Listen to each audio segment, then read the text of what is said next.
Welcome, everyone, to episode 26 of Ohio Unsolved. I'm your host, Matthew, and in today's episode, we're stepping just slightly outside of Ohio into Wilder, Kentucky, and we're headed to Bobby Mackey's music world. But first, a bit of news. The first Ohio Unsolved t-shirts are finally available online today at ohiounsolved.com. Depending on how well they do will determine how fast I get more, and in the future some different designs as well. I'm currently looking for someone to design the official logo for the podcast, so if you know anyone that's a graphic designer with fair prices, please let me know. Now let's just get right into the episode. Everyone sit back, make sure to lock your doors and windows, and get ready for Ohio Unsolved.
Cincinnati, Ohio, and its surrounding cities are known to be pretty haunted. From the Golden Lamb in Lebanon to Kings Island in Mason and the abandoned subway beneath the city of Cincinnati. But all of these places fail to compare to Bobby Mackey's just across the Ohio River. It is said to be the most haunted nightclub in America, and it has quite the past attached to it. In 1850, a slaughterhouse and meatpacking plant was built on the land. It was very large, and in the basement of the building sits a well. At the time, this well was used to dispose of the slaughtered animals' blood and guts. Later, in the 1890s, for reasons still unknown, the slaughterhouse was shut down, and the well was just left there to sit, until it was made a key part in ritualistic sacrifices that were used by many different satanic cults. Many of these rituals involved both animal and human sacrifices. The Satanists would do this in order to prove their loyalty to the devil and to try to gain his favor. A lot of this was rumors and stories passed around town in order to scare the children. But it wasn't until the town saw a truly horrifying crime in 1896 that they started to believe their own stories. Now let's get into the story of what happened to Pearl Bryan.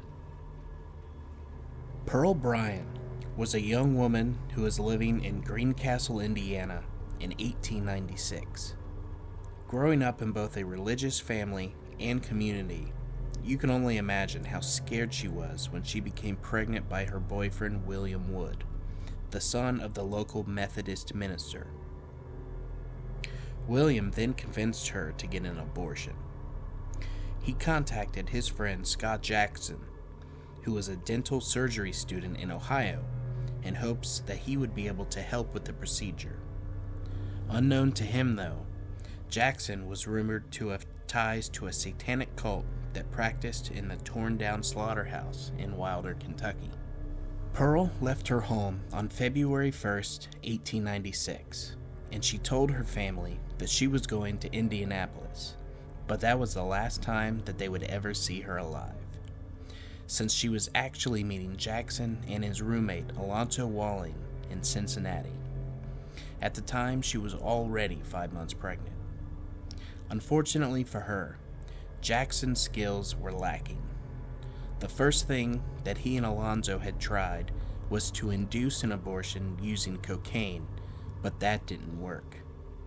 Next, they tried to use dental tools, and they ended up botching that as well. For nearly an hour, they had a crying, frightened, and bleeding young woman on their hands, and they had no idea what to do with her. With little to no options left, they decided to take her across the Ohio River to Kentucky and snuck away to a secluded area near Fort Thomas. It was here that they killed Pearl by severing her head from her body with the dental tools while she was still unconscious.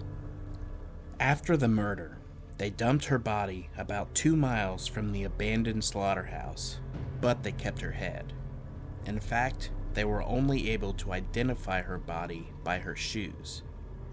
This is because the company's imprint was on the shoes she had been wearing at the time, and they were able to confirm with the authorities that she had sold them to her. Some of her blonde hair was later found inside a valise in Jackson's room. So where did Pearl's head go? Many people believe that it was used in a satanic ritual and dumped in the well at the old slaughterhouse due to all the rumors about Jackson. Luckily, this story at least ended with some sort of justice. In 1897, both Jackson and Walling were put on trial and sentenced to death by public hanging. Her boyfriend William made a deal with the authorities to save himself, but he had to testify against the two of them. The two men were also offered a deal: life sentences for the location of Pearl's head, but they refused. Perhaps they were afraid of Satan's wrath if they ever revealed the location because the cult was involved.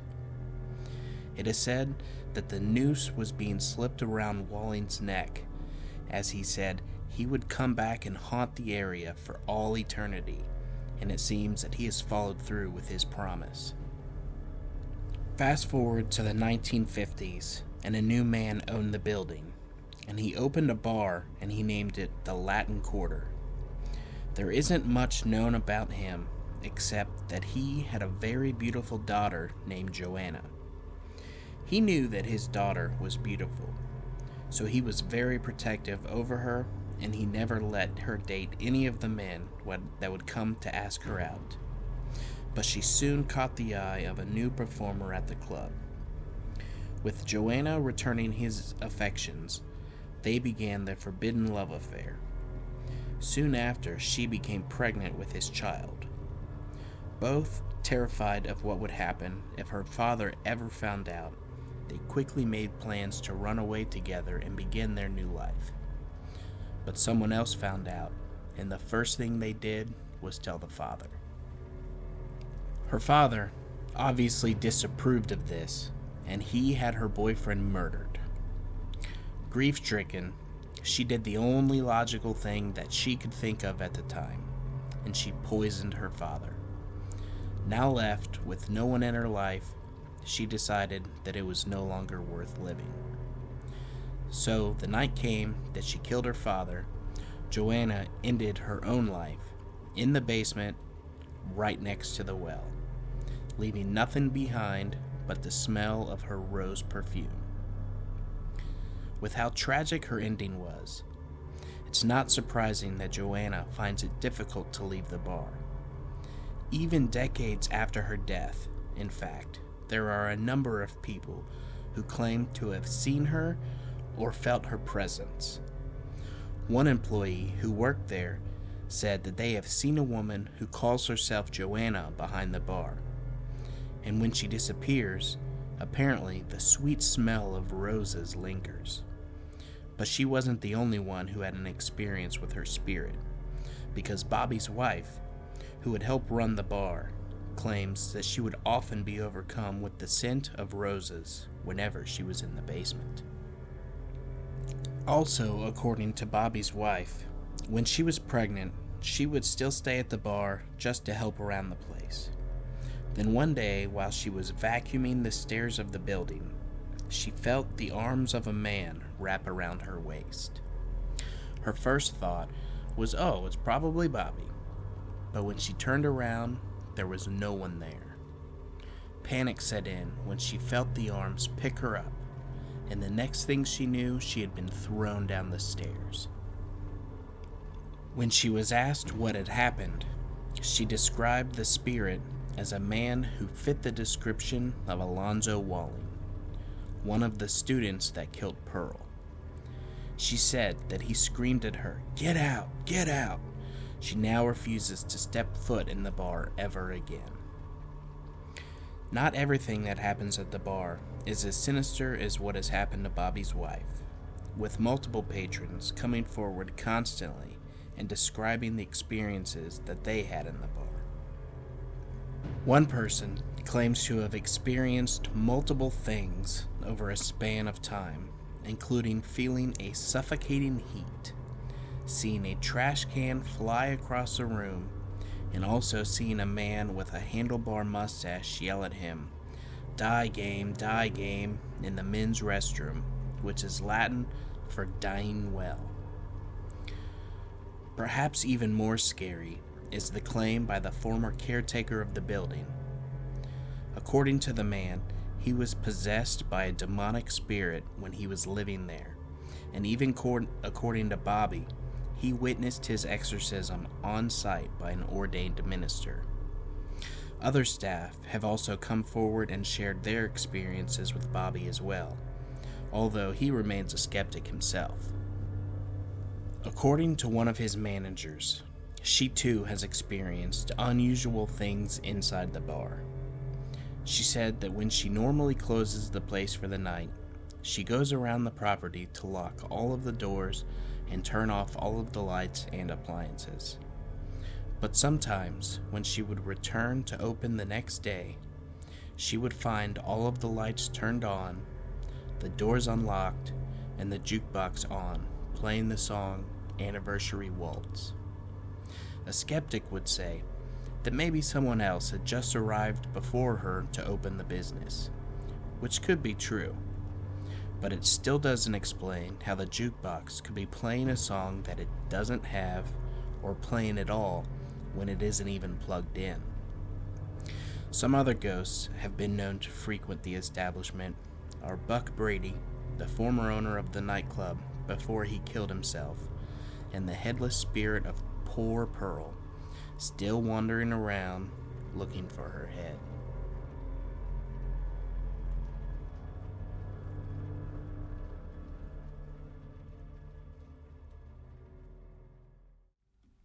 I have personally been in the basement at Bobby Mackey's while working as a production assistant on the TV show Paranormal Lockdown, and I can definitely tell you how creepy it is down there. I didn't see anything myself, and based on the stories that I've heard about it, I'm glad that I didn't. Standing in front of that well, you could almost feel the evil, negative energy coming from it. I would go back, but I don't think I could go down there by myself. Have any of you guys been to Bobby Mackey's? Have you done one of their ghost hunts or had an experience of your own there? I would love to hear about it and share it in a future episode. Our next story is one from a writer that I read from last week. This is another experience that they had, and as always, I will be reading from the author's perspective. This story takes place in a town just outside of Cincinnati, Ohio. So when I was a child, my mother was a single mom. My sister and I and my mother lived at my grandparents' house. It was a smaller house, so we had to share a room and a king-size bed. This house was an older one, so we always heard strange noises. I even remember my grandmother would joke about the strange noises and claim they were her ghost friend, George, and it made us laugh, but just about every night, I went to bed scared. We would hear scratching on our floors, like a dog scratching hardwood floors, except we didn't have a dog. We heard the scratching and walking sounds almost every night. We could even hear it breathing and panting. So this went on for a while. Then one night, after we had just gotten settled in bed with the lights out, I was looking out the window, when all of a sudden, a swirl of black smoke formed from the window and floated down towards the floor where it formed into a Doberman. I stared at this dog as my heart dropped and every hair on my body stood up. I was paralyzed in fear. So then the Doberman starts to walk towards the end of our bed, and I can hear those familiar nail taps on the floor. It walked to the dresser that's in front of our bed, and it put its two front paws on the dresser and looks into the mirror, and I can see its eyes staring back at me. Its eyes were red and glowing. Then it gets down and starts walking around towards my side of the bed. I then buried my head under my mother's arm, and I did not move until the very next morning. At the time that this happened, I was 6 years old. I never told anyone what I had seen that night, and I never saw that dog ghost again. Some years passed, and I think I was about 13. One day, I decided to tell my sister about what I had seen that night. She looked at me as white as a ghost and told me that she had seen the exact same thing. So then we went to my mom and told her our story. I thought that she would think that we were crazy, but she just looked at us speechless. She then confessed that she had also seen this demonic-looking black Doberman in our room that night. So then, curious, I asked her, "So where did the dog go after I hid my face?" She told me that once it came around to my side of the bed, that it just jumped through the window and out. I felt a big relief knowing that I wasn't crazy and they had also seen it. My mother later told me about people who lived in the house across the street from us. She told me that sometime in the 1960s that the family that lived there, the mother took her son trick-or-treating. It was Halloween night, and when the mother and son came home, they found the father hanged along with his 3 Dobermans. So that is my story. I also have another story on this house across the street from us that I will post later. But for my readers, I'm just wondering, by the information I have given, does the dog that I saw sound like a ghost or something demonic?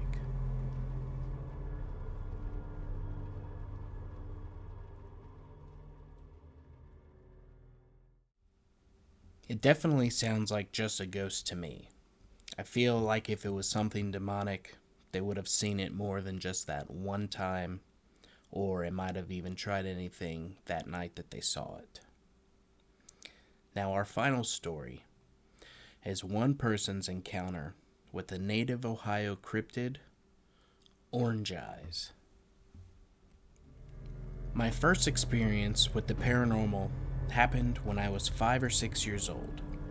I'm 48 years old now, and this one experience is so etched into my memory that when I recall it today, it is still as clear as if it happened to me a few moments ago.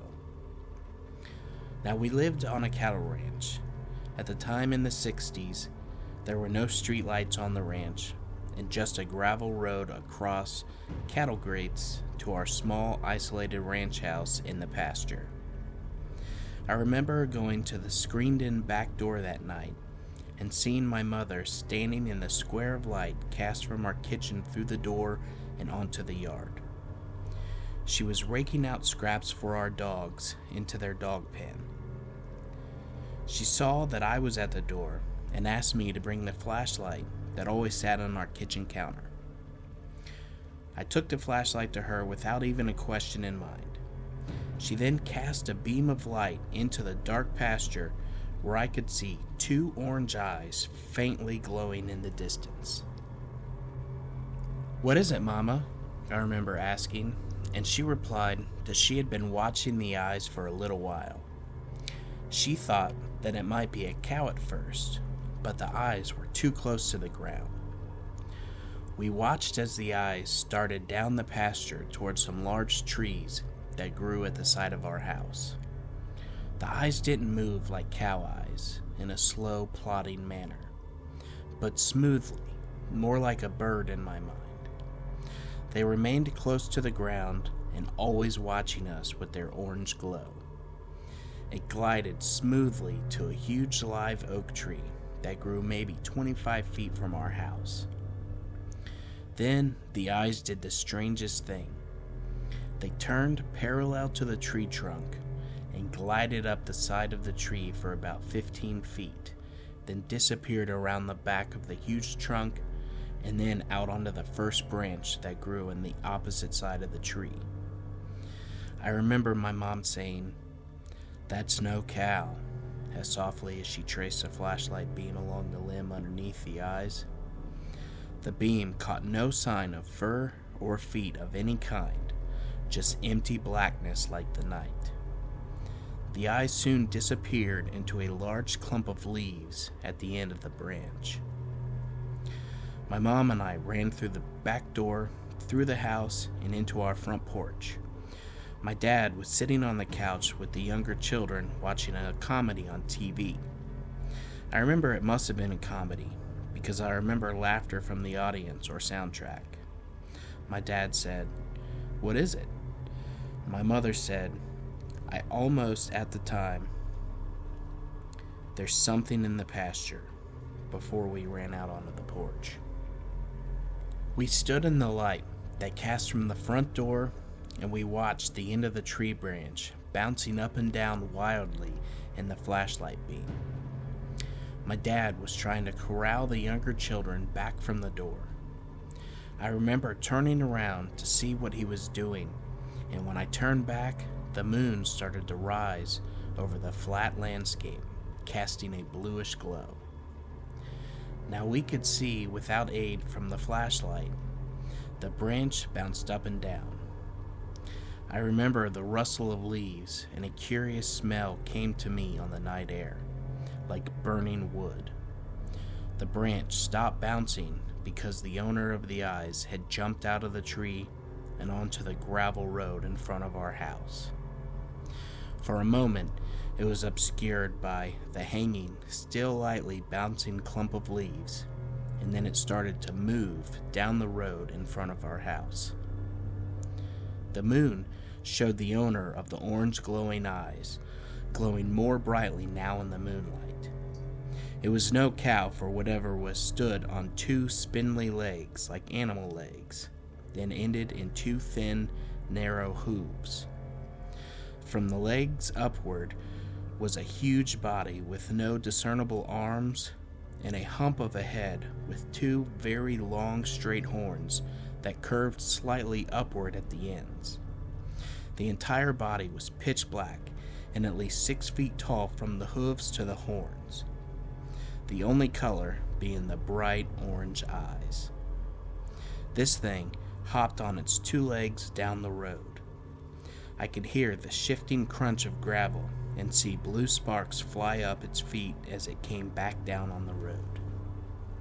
My mother and I, accompanied by my dad, all piled into the house and slammed the door. We were breathing as if we had just ran a race. My dad, from his position with his back against the door, said breathlessly, "That's a plaid eye. There's treasure buried near that tree." I didn't understand then, but years later, I discovered exactly what a plaid eye is. In Southern legend, plaid eyes are the ghosts of murdered animals that are set to guard hidden treasure by a living human. My dad never dug around the tree to see if there actually was hidden treasure, believing whatever treasure there might have been cursed. This singular incident from my young life set me on the road to being a true believer in the flip side of the coin from our reality. I know beyond a shadow of a doubt that things exist in our world which are almost beyond reason to explain. Many paranormal occurrences have befallen me in my life, but I will save those for another day.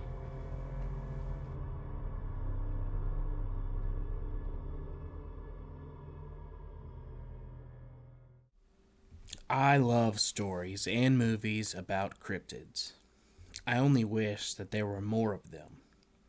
You'd think, with the amount of Bigfoot sightings, that there would be more stories from the people that witnessed them. Well, that's going to do it for today's episode. If you enjoyed the stories, please consider giving us a 5-star rating on Spotify and Apple Podcasts. A 5-star rating really helps to get this podcast to the ears of other people that would enjoy it as well. Make sure you join us on Facebook and follow us on Instagram. If you do enjoy this podcast, please consider helping to support us by subscribing on Patreon. There are 3 tiers to choose from, with monthly bonus episodes starting at the $5 tier and up. Also, don't forget, the first Ohio Unsolved t-shirt is now available at ohiounsolved.com. This is a limited run just to see how they do. This particular design may come back, or it could be a one-time thing, so get them before they're gone. Once again, thank you everyone for listening, and I hope you truly enjoy the stories. As always, make sure to keep your doors and windows locked, and stay ready for Ohio Unsolved.